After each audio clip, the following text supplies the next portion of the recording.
ito, ikaw ang lagi kong dasal.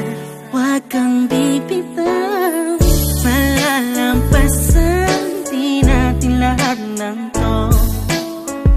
Mga pagsubok sa atin na